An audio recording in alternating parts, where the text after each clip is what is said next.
খুবই মনোযোগ দেন বলদিবাড়িবাসী, নবীনগরবাসী। হযরত আলী রাদিয়াল্লাহু আনহু দোয়া করে চলে গেলেন,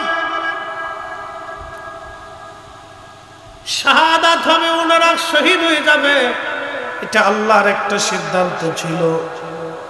কিন্তু ঘটনা ঘটেছে, এটা বাস্তব। খুব মনোযোগ দিবেন। হযরত ইমাম হুসাইন রাদিয়াল্লাহু আনহু, অনেক লম্বা ইতিহাস। ইয়াজিদ ক্ষমতায় বসলো। ক্ষমতায় বসার পরে সে মদিনার গভর্নরের কাছে চিঠি লিখলো, যদি হুসাইন আমার বর্ষতা স্বীকার না করে, আমার বায়াত না নেয়, তাহলে হুসাইনকে যে কোনো মূল্যে বধ করতে হবে, তাকে ধরতে হবে,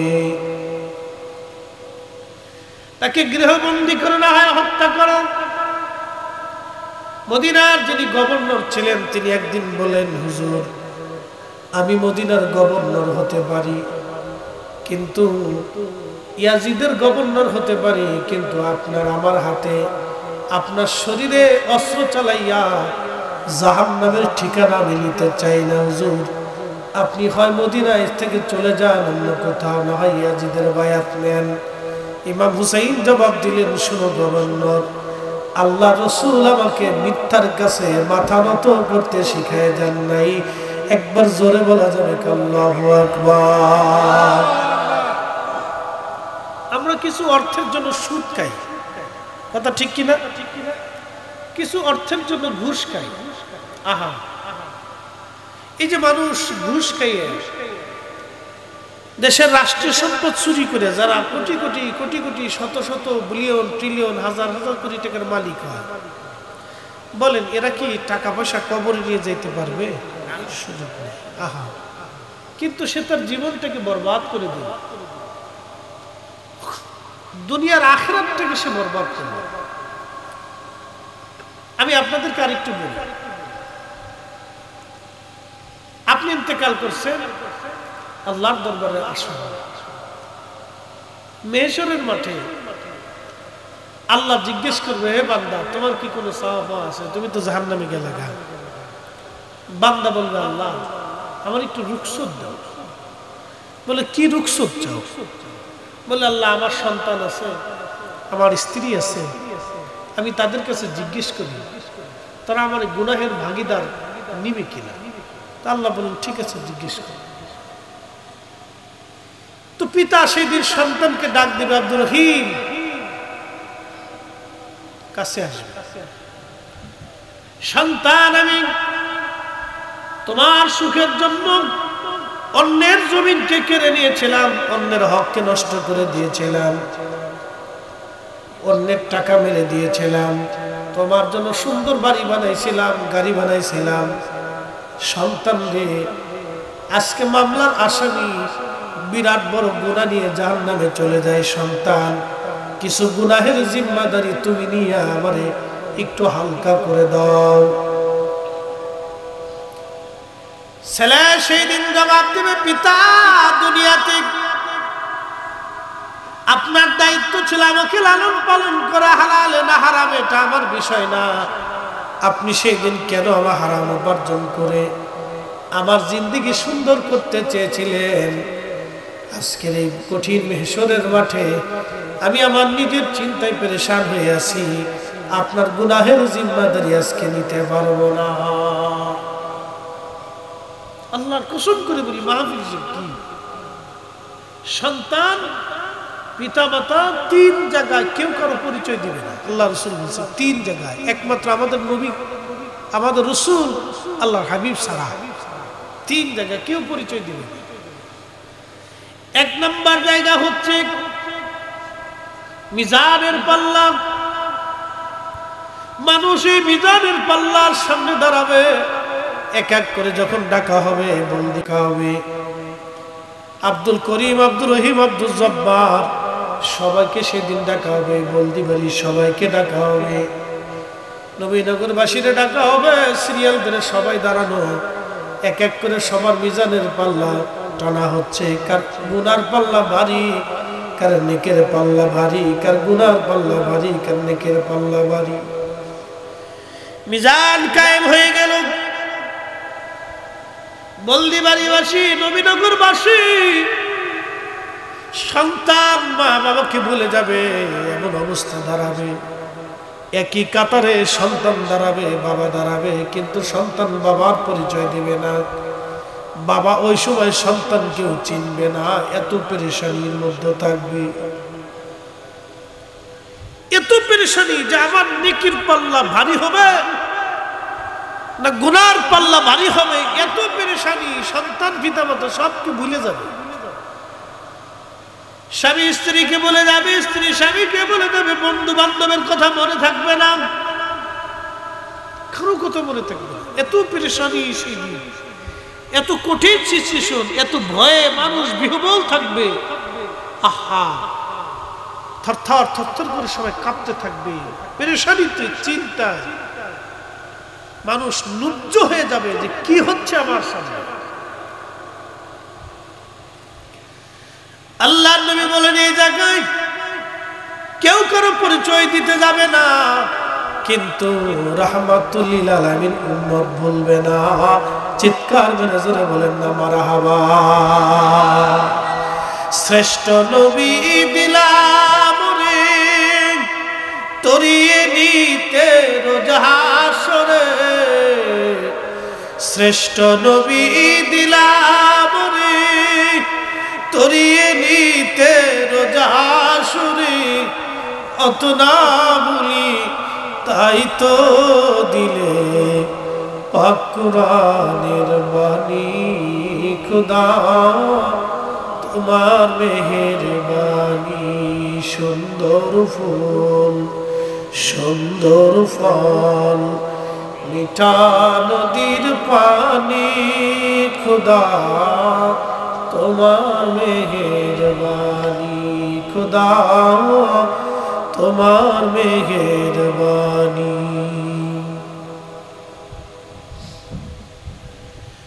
যারা ঘুষ খাইয়া দুর্নীতি করিয়া রাষ্ট্রের টাকাগুলি, জনগণের অর্থগুলি নিজের মনে করিয়া যারা ব্যাংকে করিয়া সুইস ব্যাংকে বিদেশে পাচার করে কোটি কোটি টাকার মালিক হলো, আয় আফসোস তাদের জন্য, বিরাট বড় আফসোস, বিরাট বড় আফসোস। মেহেশ্বরের মাঠে 18 কোটি মানুষ তাদের বিরুদ্ধে আল্লাহর দরবারে মামলা করবে। রব, তার এই অর্থের মধ্যে আমারও অংশ ছিল, আল্লাহ ভাগ দিয়ে যাইতে কও। আজকে মামলা করলাম, সে আমার হক নষ্ট করছিল, আল্লাহ আজকে আমি তোমার দরবারে মামলা করলাম, এর বিচার আমি চাই। 18 কোটি মানুষের বিচার সে সামনে নিয়া আল্লাহর আদালতে দাঁড়াবে। তার আখিরাতের জিন্দেগি বরবাদ, একেবারেই বরবাদ। আখিরাতের জিন্দেগি একবারেই বরবাদ। এই জন্য রাষ্ট্রীয় সম্পদ এটা খুব জটিল।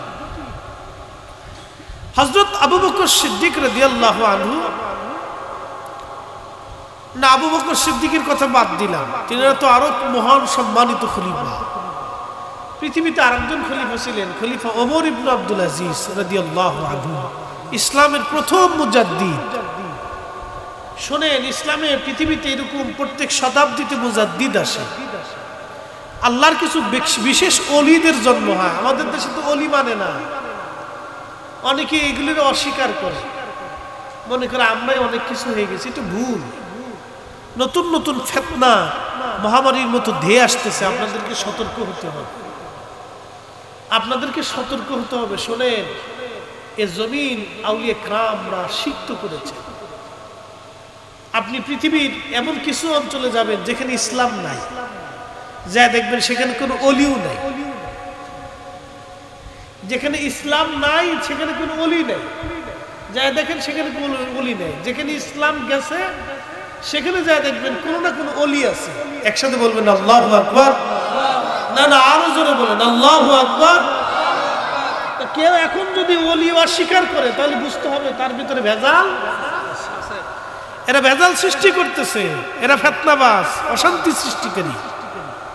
সাবধান থাকতে হবে। প্রিয় উপস্থিতি, খুবই মনোযোগ দিবেন বাবাজি, বেশি রাত্রি করবো না।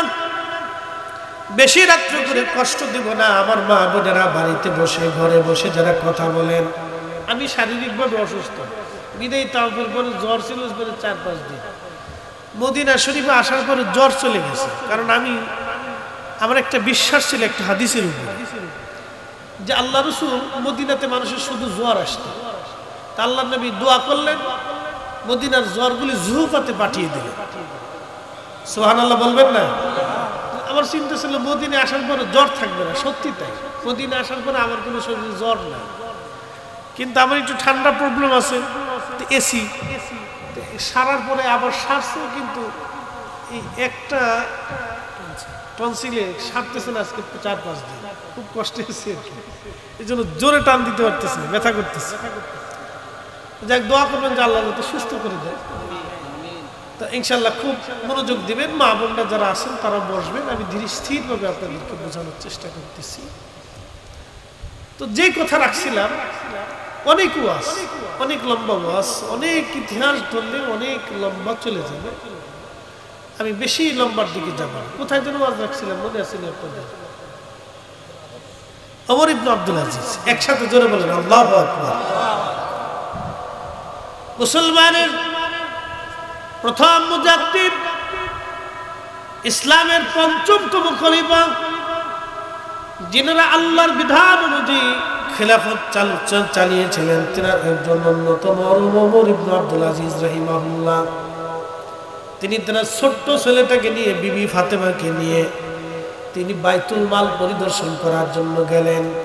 তো ওনার ছোট্ট ছেলেটা বুঝতে পারে নাই, বাচ্চা তো, কিছু আপেল আসছে বাইতুল মালে জমা, সরকারি কোষাগারে কিছু আপেল আসার পরে ওমর ইবনে আব্দুল আজিজ রাহিমাহুল্লাহর ছেলেটা দৌড়ায় যে একটা আপেল ধরে, আপেলটা মুখের মধ্যে নিয়ে কামড় মারছে খাওয়ার জন্য।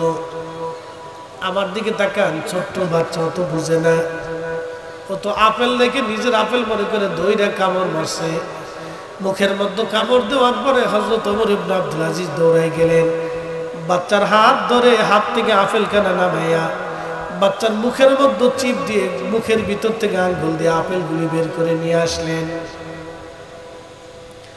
বাচ্চা কাঁদতে লাগতেছে, তেনার স্ত্রী ফাতেমা ডাক দিয়ে বলতেছে, স্বামী আমার, ছোট্ট বাচ্চাটা বুঝে নাই, আপেল খেয়ে ফেলে দিয়েছে, মুখের মধ্যে নিয়েছে, আপনি তো না ধরলেও তো পারতেন, ছেড়ে দিলেও তো পারতেন, জোর করে মুখের ভিতর থেকে আপেল কেড়ে নিয়ে আসছেন। বাচ্চাটা কান্না করে। ওমর ইবনে আব্দুল আজিজ ডাক দিয়ে বলেন, বিবি রে, আমার বাচ্চা দুনিয়াতে কান্দু, কিন্তু এই আপেলের জন্য কিয়ামতের ময়দানে রাষ্ট্রীয় সম্পদ, জনগণের সম্পদ, আমি ওমর ইবনে আব্দুল আজিজ কিয়ামতের ময়দানে আল্লাহর সামনে জবাব দিতে পারবো না। চিৎকার করে জোরে বলেন আল্লাহু আকবার। মুসলিম আমিরুল মুমিনিন, খলিফাতুল মুসলিমিন, আল্লাহর প্রতি একজন ব্যক্তির কতটা ভয় হলে ছোট্ট একটা সন্তান সামান্য একটু আপেল মুখে দিয়ে ফেলছে, তাও বের করে নিয়ে আসে। তার এতটা ভয় যে মেহেশরের মাঠে এই জনগণের সম্পদ, রাষ্ট্রের সম্পদ, আমি আল্লাহর সামনে, মানুষের জন্য আল্লাহর সামনে এই কি করে জবাব দিব? আল্লাহ। প্রিয় মুসলমান, 2 নম্বর, ডান হাতে আমলনামা নাকি বাম হাতে আমলনামা? কিয়ামতের মাঠে মানুষ পেরেশান হয়ে থাকবে, আমার আমলনামা কি ডান হাতে আসবে নাকি বাম হাতে আসবে, পেরেশান হয়ে থাকবে। আহা, সেই দিন কেউ কাউরে সেই দিন তাকাবে না, বড় ভয়ঙ্কর দিন। এই জন্য সন্তানের জন্য, বিবির জন্য অথবা সম্পদের জন্য কখনোই অন্যায় করা যাবে না, জুলুম করা যাবে না, অন্যের সম্পদ কেড়ে নেওয়া যাবে না, মানুষের ঠকানো যাবে না, কষ্ট দেওয়া যাবে না। এই কথাটা আমাদের ভালো করে মনে রাখাটা জরুরি। নবীনগরবাসী, বলদিবাড়িবাসী, ইমাম হুসাইনের কথা বলছিলাম। আওলাদে রাসূল হুসাইন রাদিয়াল্লাহু আনহু কারবালার ময়দানে রওনা হয়ে গেলেন সুদূর মক্কাতুল মুকাররমা থেকে কারবালার পথে। যেতে যেতে ইমাম হুসেন রাদিয়াল্লাহু আনহু তিনি চলে গেলেন একবারে কারবালার ময়দানে।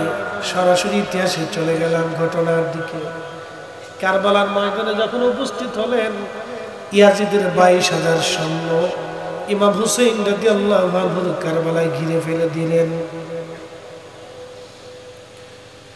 এই 22,000 সৈন্যের যিনি প্রধান সেনাপতি তার নাম আমর বিন সাদ।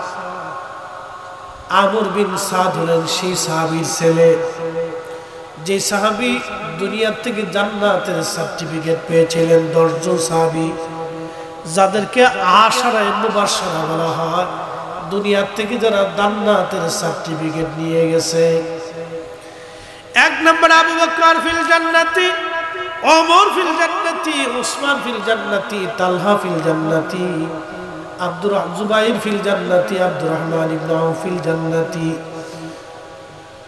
সাঈদ ইবনে জুবাইর ফিল জান্নাতি,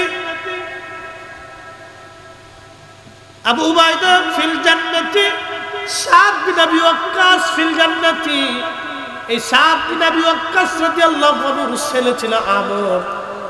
এই আমর বিন সাদ, সেই দিন সাদ বিন আবি ওয়াক্কাস দুনিয়াতে বেঁচে ছিলেন না। তার ছেলেটা আজকে টাকার জন্য, ক্ষমতার জন্য, আওলাদে রাসূলকে মারার জন্য, শহীদ করার জন্য 22,000 সৈন্যের প্রধান সেনাপতি হইয়া যুদ্ধের ময়দানে আজকে দাঁড়াই গেছে। বুঝতে পারছেন? যে আমার দেশে কিছু মৌলবী দেখবেন অনেক বড় সুন্দর দাড়ি, ডন্ট মাইন্ড, মনে কিছু নিয়েন না, কোন ভাই কষ্ট পেলে আল্লাহর রাস্তায় মাফ করবেন। কিছু মৌলবী দেখবেন লম্বা চওড়া দাড়ি, একবারে ঢাকনা ডুকনে মাথায় দিয়ে বসে, এরা ওয়াজ করবে। মদিনায় কিছু নাই, মদিনায় দোয়া কবুলের জায়গা না, অথচ মদিনায় না গেলে দোয়া কবুলই হয় না। কি কথা কর না, ঠিক কিনা? মদিনা ইমানের জায়গা, মদিনা ইমানের জায়গা।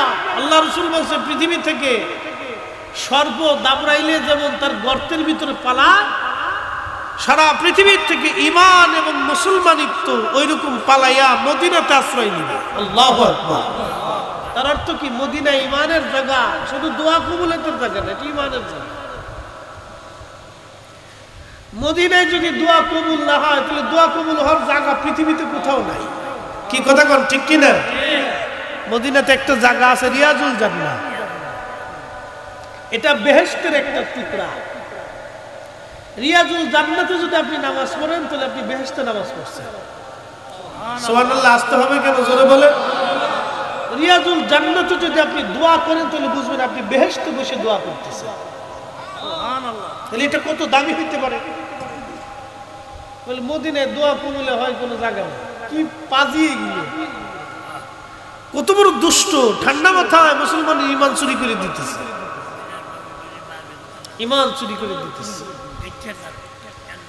এরকম কিছু মৌলবী আছে, ওরা টাকার কাছে ঈমান বিক্রি হয়ে গেছে। কি কথা কর না, ঠিক কি না? টাকার কাছে কি হয়েছে? ঈমান বিক্রি হয়ে গেছে। প্রিয় মুসলমান, খুব মনোযোগ দিয়ে তো আমর বিন সাদ এত বড় দামি সাহাবীর ছেলে। আল্লাহু আকবার।